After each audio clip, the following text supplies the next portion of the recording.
Maharashtra today 24 news सत्य परिस्थितीचा सविस्तर आढावा। अखेर कळे परिसरात 5 गावात वीज आली।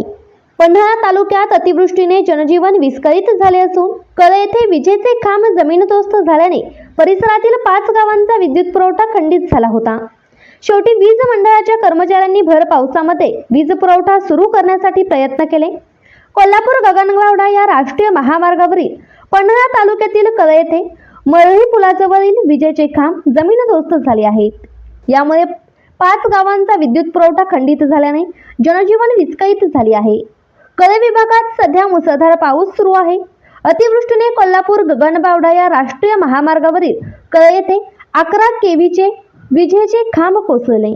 यामुळे मल्हारपेठ, सावर्डे, मोरेवाडी, मरळी व चिंचवडे या 5 गावांचा विद्युत पुरवठा खंडित झाला। सध्या कोल्हापूर गगनबावडा या राष्ट्रीय महामार्गाचे रस्ता रुंदीकरणचे काम सुरू आहे। या रस्त्यासाठी टाकलेल्या भरावामध्ये विजेचे खांब आरल्याने जमीनदोस्त झाली आहेत। शेवटी वीज बंद पडलेला विद्युत पुरवठा सुरळीत करण्यासाठी किशोर कांबळे, विनायक पाटील, देवदास पवार, निखिल पवार आदी वीज मंडळाच्या कर्मचाऱ्यांनी दिवसभर प्रयत्नशील केले। महाराष्ट्र टुडे मराठीसाठी ब्युरो रिपोर्ट किरण मस्कर, कोल्हापूर।